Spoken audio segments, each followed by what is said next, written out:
we will be taken to a distant planet from Earth inhabited by the Yautja Clan, known as predators. One predator is flying a ship, following a signal that leads him to a cliff. Between the rocks, he finds a hidden cave. He enters slowly, sensing something inside. Then another predator appears, and the two begin to fight. When the fight ends, we learn it was only a training match between two brothers, Quay and Dex. Quay tells Dex he is still weak and must train more before he can be recognized as a true member of the Yautja Clan. Quay then takes Dex back to his ship. Inside the ship, Dex notices a device that reminds him of the time when Quay lost a fang while saving his life. Quay explains that to be accepted into the Yautja family as real predators, each warrior must choose a dangerous prey from another planet, hunt it, and bring back proof. Anyone who fails never returns home. While browsing potential hunting planets, Dex becomes interested in a world called Gena, known as the Planet of Death, home to a creature called Kalisk that cannot be killed. Even their father, the clan chief and the strongest Yautja, fears hunting on Planet Gena. Every predator sent there has died, but Dex wants to capture Kalisk as his trophy so he can finally be recognized, since everyone calls him the weakest predator. Even his father has run out of patience with him. Quay refuses to let Dex take such a suicidal mission, warning that failure means certain death. But Dex is determined and swears he will not fail. Suddenly, a plane arrives that turns out to be their father. Dex proudly shows green blood as a sign of respect. But Dex doesn't realize his father came here to order Quay to kill him, because a weak predator is considered a disgrace to the clan. Quay argues that Dex deserves a chance and says he will take Dex to Planet Gena to hunt Kalisk. But the chief insists on killing his own son, throwing a trap meant to capture Dex. In his view, Dex's death would be an honor for the clan.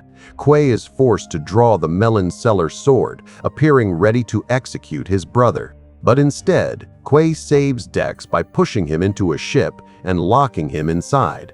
Quay now has to fight their father, the strongest Yautja warrior, while Dex desperately tries to break out and help, but it's useless. Dex watches in horror as Quay battles a fight he cannot win. Their father's brutality is overwhelming. As Quay is about to die, he uses the last of his strength to activate the power system and launch Dex toward Planet Gena, ensuring their father cannot reach him. Quay accepts his death as the ship departs. After many days or months, Dex finally arrives at Planet Gena, which looks like Saturn but with a red ring. Entering the planet is difficult. The ship begins falling apart as it crashes through millions of asteroid-like rocks.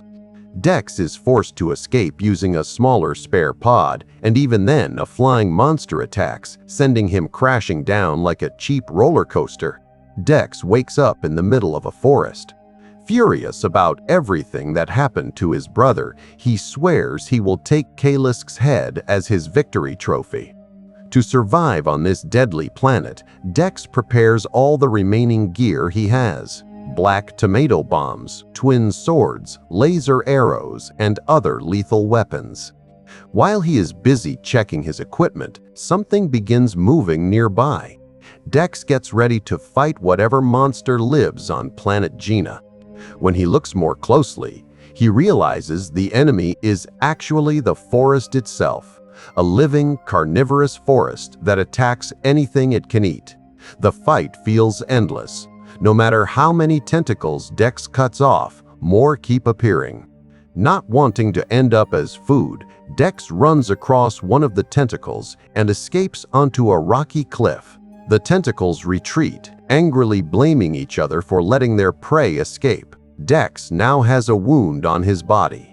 He scans the surrounding plants and finds some that can be used as healing herbs. He crushes them, mixes them with spit, and applies them as medicine. He also finds a strange green caterpillar. When he touches it, the caterpillar turns red and explodes like a New Year's firecracker. The danger doesn't stop there. As Dex walks through tall weeds, he notices flowers that react when someone gets close. The environment itself is hostile. Suddenly, a woman's voice warns him that flying monsters use a trick. They throw stones at those flowers to make them explode, releasing a poison that causes paralysis. The woman continues calling for help, saying she's trapped between dead trees. Dex ignores her because a Yautja usually hunts alone, but when she mentions Kalisk, Dex becomes interested. Before he can ask more, a flying monster throws stones again, making several flowers explode. Dex runs to avoid the blasts. Unfortunately, he steps into a trap and his body begins to go numb. The woman begs him to throw her a weapon so she can free herself and help him. Dex loses movement completely and is about to become prey for the bird-like monster. But the woman manages to escape her trap, frees Dex, and knocks out the flying predator that was about to eat him. The woman introduces herself as Thea, an android robot. She uses an antidote made from a blooming black flower to wake Dex up. When Dex regains consciousness, he sees Thea is missing a leg, something he finds strange. Thea explains that she was sent by Weyland Corps from Earth to Planet Gena 2 years ago to study its ecosystem. Humans couldn't survive here, so only robots were assigned. She says many Yautja have come to this planet to hunt Kalisk, but none have survived. She also explains how she lost her leg. Her group was attacked by Kalisk while investigating. Thea offers to show Dex where Kalisk is hiding, but first wants to retrieve her missing leg. Dex refuses at first because Yautja hunters must work alone, but Thea convinces him she can help defeat Kalisk since she knows the planet's dangers, like spitting eels that can melt anything and plants that react like girls who behave when you give them money, referring to the black flower seeds. That night, Thea explains that her team built a headquarters when they first arrived because the mission was long-term. Among all the androids sent, only 2, Thea and Tessa, were designed with special sensitivity sensors to understand Planet Gena better. Unfortunately, Tessa has now gone missing after their group was brutally attacked by Kalisk. It turns out Tessa had been rescued by Weyland troops and taken back to their headquarters, where she was repaired and assigned a new mission to eliminate a dangerous Yautja predator, the same one currently with her sister Thea. The following day, Dex and Thea resumed their journey. Hunger struck, and Dex decided to hunt. Thea explained that bison bones were the preferred food of Kalisk, and Dex intended to eat them too. But hunting here was perilous. The razor grass could slice through anything in its path. They weren't the only hunters. Other creatures hidden in the forest were also after the bison bones. Among them, a small monkey slid effortlessly through the razor grass, scaring the bison away from Dex and Thea. Unfazed, Dex chased the prey, leaping between trees, narrowly avoiding turning Thea into scrap metal with his reckless movements. Now, Dex had to compete with the monkey to claim the bison bones, essentially turning the hunt into a battle for dominance. Thea reminded him there was no time to waste. The bison was approaching. Showing off, Dex hurled a plasma sword with precision, slicing through the bison as if it were butter. But before they could celebrate, a Luna bug attacked, and this wasn't an ordinary insect. It was a monster, razor-sharp teeth ready to tear them apart. Dex's weapons were useless against it. They were now the prey. Luckily, the small monkey leapt in to protect them, its body almost diamond-hard, impervious even to the razor grass. Thinking fast, Dex lured the Luna bugs toward a patch of razor grass. When the monsters pursued the monkey sliding into the trap, Dex cut down a tree used as a path, preparing to strike when the monkey was caught.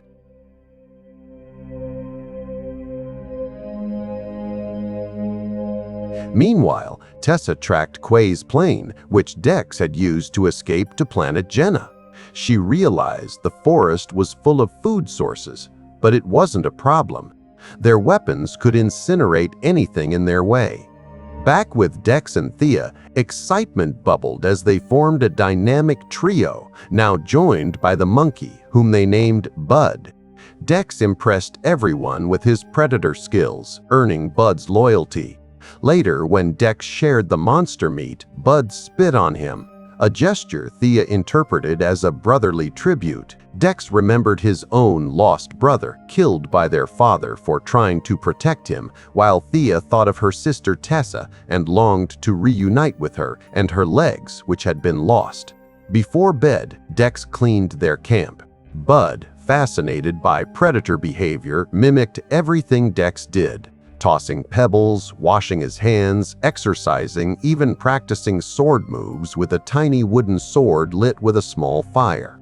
Meanwhile, Tessa continued her search and discovered Quay's mother plane, destroyed when entering Gena's orbit. Hidden behind an iron door camouflaged with Yautja bones, she found a secret weapon. The next day, Dex and Thea pressed on without Bud. Thea protested, reminding Dex that Bud had saved him from the Luna bug before. But Dex didn't care, leaving Bud asleep and alone. While resting, Thea was upset with Dex for abandoning Bud. The monkey had honored Dex by spitting on him, a symbolic act of brotherhood. Thea asked why Quay had been killed. Dex explained that his brother had died trying to protect him. Dex himself had been marked for death, branded a disgrace to the Yautja Clan. Thea then drew a comparison to Earth. She spoke of wolves, hunters who operate in loyal packs, guided by an alpha. The alpha wasn't the one who killed the most. His role was to protect the group. Dex, Thea noted, seemed more focused on killing the most than leading, a trait that puzzled her. The duo pressed on, traveling across treacherous terrain until they finally arrived at Kalisk's lair. The devastation was clear. Countless Weyland vehicles and equipment lay destroyed, and yet the prize was in front of them. Without hesitation, Thea began linking her body to the remaining equipment, keeping herself operational while Dex waited. Suddenly, alarms blared. Thea revealed the true purpose of their mission. Weyland Corp had sent them to Planet Gena to capture Kalisk. Worse, Tessa and her team were en route. Thea urged Dex to leave immediately, but anger flared in him. He felt betrayed, used as a pawn, and was determined to face Kalisk before the Weyland army arrived. Surveying the battlefield, Dex devised a plan. He would lure Kalisk by detonating fuel storage while Thea focused on restoring her legs. The moment came, and Kalisk appeared. The legendary, seemingly immortal creature. Dex engaged in battle, managing to sever its tail. But to his shock, the tail regenerated instantly, true to the legends. Kalisk then hurled Dex toward Thea, disrupting her attempt to assist him. Thea, frustrated, finally joined the fight, firing her weapon to distract the beast. Dex used the opportunity to grab an iron chain, loop it around Kalisk's head, and slash at it with lethal precision. Yet it was in vain. Kalisk's regenerative powers were godlike, confirming the myths of its immortality. As Kalisk prepared to finish Dex, it suddenly froze, sensing something in his scent. At that moment, Tessa arrived, using a bomb stolen from the Predator plane to freeze both Dex and Kalisk. The pair were captured and transported to Weyland headquarters. When Dex awoke, Tessa was waiting with Thea, who seems to be turned off by Tessa. Dex's fury boiled when Tessa tried to scan him. To his shock, Tessa already knew everything about him through Thea's memories. Their capture now presented Weyland with a bonus, a Yautja, along with Kalisk. Tessa reactivated Thea, who was relieved. Finally, she could return to Weyland HQ and reunite with her sister. Their mission on Gena was complete. Kalisk and a Yautja had been captured for experimentation on Earth. However, Thea's conscience faltered when she saw Dex immobilized, her heart recoiling at the thought of the Yautja being deemed weak or a failure. Thea pleaded to just take the technology and leave. Tessa, however, ignored her, attempting to paralyze the Yautja's brain. Forced into action, Thea disabled the equipment, sparking an argument. It became painfully clear Tessa had concluded that Thea was a weak, damaged robot, unworthy of survival. Suddenly, an army arrived, announcing that Earth had made contact. Tessa immediately demanded that Thea be imprisoned, but things took a turn when a curious soldier noticed a bomb that Dex had brought. Dex casually explained it as a child's toy from the planet Yautja. When the button is pressed, a holographic map appears. The soldier was distracted by the map. Not wasting a second, Thea broke free and opens the back door of the plane, asking Dex to immediately escape from there, even though Thea will get a harsher punishment. Soon, they reached the Weyland Yutani headquarters. Dex returned to the plane to tend to his injuries from the cliff fall during his previous escape, the memory of Kwai's tragic death at their father's hands still haunting him. Weapons were nowhere to be found, only Kwai's mask, worn in every fight and training session, giving Dex a renewed sense of purpose as a protector, like the alpha of a wolf pack. Without conventional weapons, Dex relied on the planet Gena itself. Razor-sharp grass, firework caterpillars, deadly bird claws, poisonous flowers, and even spitting eels trained with black flower seeds became his arsenal. Then he went to rescue Bud, who revealed himself as Kalisk's son. Bud had been captured by Weyland, explaining why Kalisk had hesitated when it almost attacked Dex. The smell of Bud's spit stopped him. In that moment, Dex spat on Bud, symbolically marking them as brothers, ready to seek revenge while also planning to save Thea and Kalisk. Before infiltrating Weyland, Dex retrieved Thea's severed leg, only to find it walking independently. With preparations complete, they moved toward Weyland's base, which was readying Kalisk for transport to Earth. Thea, still imprisoned, retained remote control of her leg. Under the cover of darkness, Dex unleashed a spitting eel attack on Weyland's android army, while Bud assisted gleefully. He scattered black flower seeds like a circus trainer, each one part of the chaotic assault. The leg advanced autonomously, heading straight to Thea's location. By nightfall, Dex and Bud had decimated the robot forces, while Tessa was still communicating with someone ominously referred to as Mom.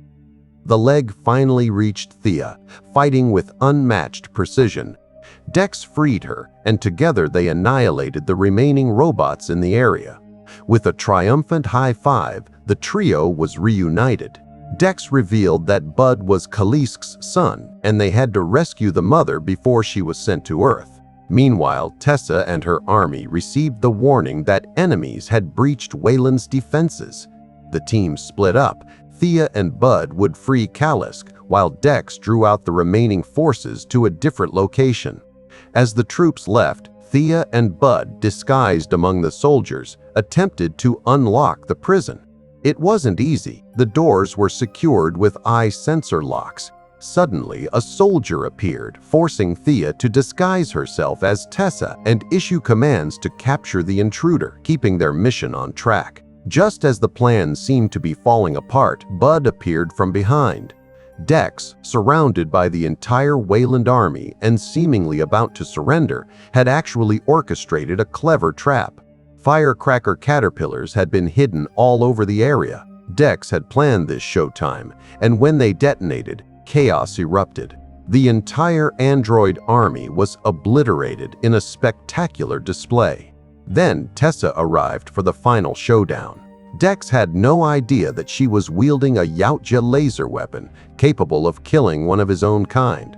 But spit eels leapt in to shield him, fueling Dex's fury and igniting the epic battle between Dex and Tessa. The fight was brutal and one-sided. Dex had no weapon that could harm the robot. Meanwhile, Thea and Bud freed Kalisk, who unleashed a devastating rampage despite Tessa countering with a giant saw. Dex sabotaged the power system, weakening Tessa further. She retaliated with an ice bomb, but Dex's spear pierced her arm just as Kalisk moved in, turning the tide. Kalisk, finally reunited with Bud, embraced him tenderly. Dex then approached Kalisk, intending to honor the creature as family rather than hunt it. But suddenly, Kalisk convulsed in pain, leaving everyone stunned. An ice bomb detonated, preventing regeneration and ending the immortal creature's life. Bud cried for his lost mother, while Tessa suffered in despair, furious at Thea's betrayal. Attempting to strike Dex with his own laser, she was met with the Alpha's protection. Dex stepped in and eliminated her, safeguarding his newfound clan. With vengeance in mind, Dex returned to Yautja territory to confront his father for Quay's death. Throwing Tessa's head as a trophy, he insulted the Yautja race, then swiftly defeated 2 Asiatan chiefs with ease. The harsh battles on Gena had prepared him well. The ultimate confrontation came with his father, the strongest Yautja. Using the plane as a tactical weapon against his father's stealth tech, Dex severed his father's arm and ensnared him with a trap laser. Removing his mask in defiance, Dex forced his father to acknowledge that he truly belonged in the Yautja clan. But Dex refused the old clan's hierarchy. He now led his own clan, with Bud standing beside him as executor. In the end, Dex claimed his father's stealth technology as a prize. In the mid-credit scene, a ship approaches Dex, Thea, and Bud. Dex quietly murmurs, "It's my mother. She has come to kill him," but Dex is ready. His clan stands beside him, prepared for battle. And with that, Predator: Badlands comes to an end. I am VJ, and thank you for watching.